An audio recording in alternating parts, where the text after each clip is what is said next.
Considera-te além daquilo, e aquilo que te ludibria, insuflando o seu ego, num mundo só para ti, que te gira em volta, pois vai preso em si mesmo, e o sol que aquece o rosto, recrudesce tão sórdido o desgosto, pois converte em um ser tão patético, onde reinas consigo, enquanto reinas sozinho, na sua obstinada presunção, valida somente a sua opinião, até que o tempo ignore, que vais por este tempo sem ver, que és homem nu, nascestes despido, nada haverá de levar do seu reinado tão egoísta, tão miserável as suas conquistas, que o tornem um reles itinerante,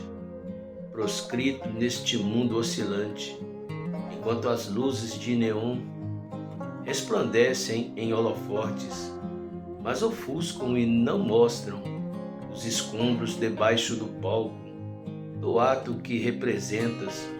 Os ratos se escondem no porão de uma alma em decomposição, e vai, homem nu, esconder a sua nudez debaixo do orgulho que enoja a dignidade, comprando os gananciosos abjetos, escórias que são partes dos dejetos de um rei que reina sozinho. És homem nu, do pó tu viestes, no pó tu vivestes, e o pó que te enterra é o mais sujo desta terra. Sei que se contaminará ao cobrir o seu corpo, que vivo jaz morto, enquanto matas a honra ao desonrar a dignidade. Te achas tão nobre, de alma tão forte, és homem nu, e eu te conheço, pois eu te afronto, o exponho ao confronto, no meu olhar silencioso. Sei que não vais ouvir o que eu estou a dizer, e talvez ignore, finge não ser para você, mas bem lá no fundo, tu sabes que eu desnudo, com as minhas palavras, que expõe a sua farsa, pois é somente um homem nu.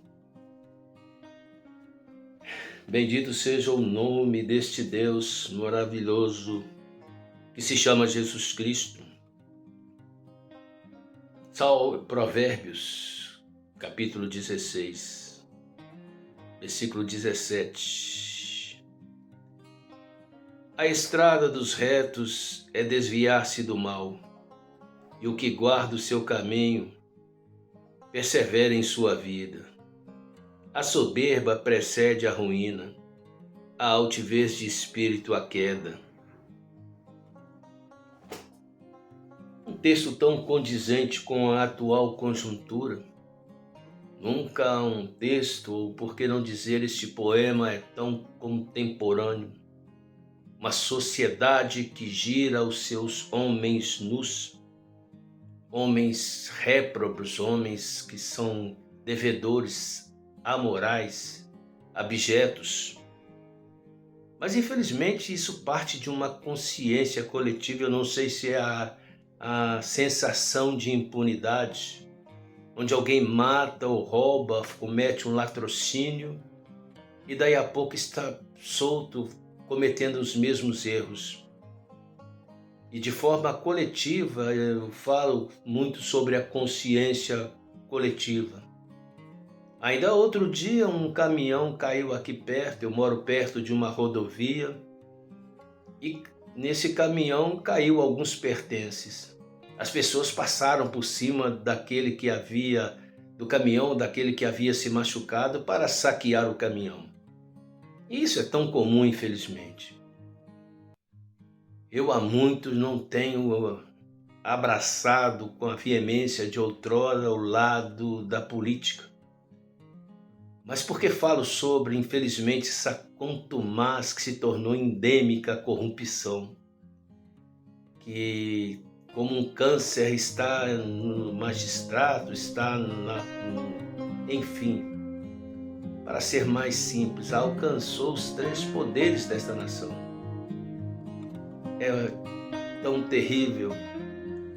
Mas onde começa isso? Começa numa criança que rouba alguma coisa e a mãe passa a mão. Começa nas escolas, onde a rebeldia se torna tão grande. A falta do senso de deveres, de direitos e deveres. Outro dia eu vi uma mulher, um áudio, eu não sei se é verossímil, não sei se é verídico.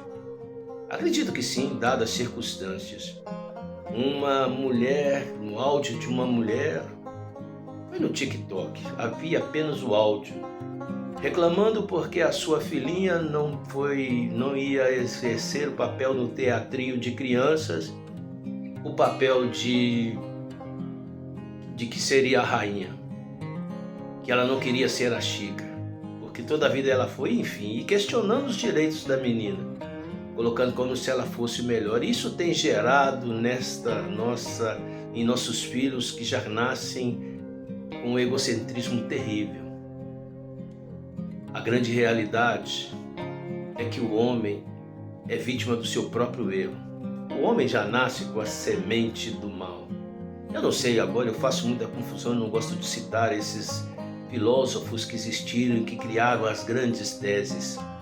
Eu coloco a filosofia, eu coloco a política, eu coloco qualquer outra coisa por debaixo do que está aqui. Há quase 2000 anos atrás, um simples carpinteiro primogênito de Maria deixou palavras que são inalienáveis e que quando o homem passou a birogar essas palavras, ali começa a perdição, seja aqui ou seja onde for. Mas por que falo de filósofos? Porque agora eu não estou me lembrando se é Jean Paul Sartre, eu não me lembro. Eu me lembro que, ou foi John Locke, que me parece que disse que o homem é uma tábua rasa. Jean Paul Sartre, ele quis estender que o homem é vítima da circunstância, é vítima da situação e que a sociedade é que forja o caráter do homem. Mas eu não acredito nem tanto ao mar, nem tanto à terra. Embora o homem nasça sem uma consciência plena, ele já nasce com a semente do pecado engendrada. Eu sempre me volto um filme que me impactou demais, chamado O Senhor das Moscas, onde adolescentes escoteiros, esses mesmos adolescentes foram parar em uma ilha e dividiu-se em duas turmas. Havia um que era terrível, esse adolescente. Chegou a assassinar um oponente. E quando estava prestes a assassinar um dos que eram o seu maior inimigo, aí chegaram para socorrê-los. Enfim, o filme é muito profundo, vale a pena ver esse filme. E ele deixa bem claro que o homem não é dependente, não é o meio que gera o homem. Quantos nasceram em favela? Haja visto o meu caso, que vivi com tantas pessoas escravas do tráfico, da criminalidade. Eu me lembro que quando eu me envolvi terrivelmente no alcoolismo, eu havia começado a mexer com as drogas, mas por minha família ser profundamente rígida, eu tive medo. A educação dos meus irmãos, a educação do meu pai, da simplicidade de um velho pedreiro, é que fez com que eu não adentrasse por este caminho. Também não posso exagerar, infelizmente a coletividade influencia sim. Não é o motivador total, mas acaba influenciando. Mas como estou falando de uma nação que se corrompeu nos três poderes, escândalos sobre escândalos, como mudar isso? É necessário que haja uma ruptura, é necessário que se endireite as veredas, é necessário que se comecem através disto aqui. Aos que se acham senhores do conhecimento dirão que isto que eu estou falando é arcaico, é fundamentalismo. Mas desde que o homem abirogou, o homem simplesmente excluiu Deus da sua vida, ele se perdeu na sua própria torre de Babel. E hoje essa consciência forja cada Nimrod, construindo a sua própria torre, onde o homem é avaliado pelo que ele possui e não por que ele verdadeiramente é. Conceitos como dignidade, honestidade são simplesmente algo supérfluo. O superlativo é ganhar, é sobrepujar, é o eu que está acima de tudo. Para concluir, eu não quis falar sobre citar nomes de juízes ou de políticos, embora tantos estejam chafurdados nessa latrina e a cada dia um escândalo novo se faz. Mas eu continuo dizendo que o antídoto está aqui. Jean Paul Sartre, se não estou enganado, afirmou que o ser humano é vítima do convívio, trazendo aqui para as minhas palavras, que o meio que ele vive é que forja o seu caráter. Já John Locke diz que o homem é uma tábua rasa, algo parecido também, que à medida que a pessoa vai adquirindo suas experiências, é que vai se escrevendo nessa página em branco, o tal do empirismo.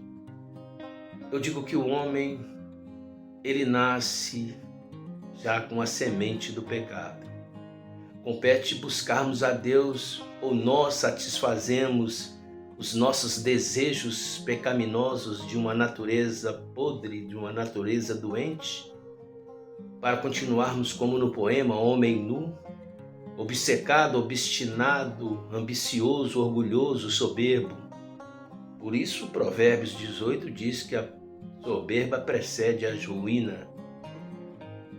Agora, a grande realidade, quando o homem é ensinado no que está aqui, nas simples palavras daquele carpinteiro, aí sim volta-se a ter esperança. Mas é pena que até mesmo no meio daqueles que falam de Deus, mas não tem nada de Deus nos seus corações, deturparam essa mensagem tão sublime e tão maravilhosa.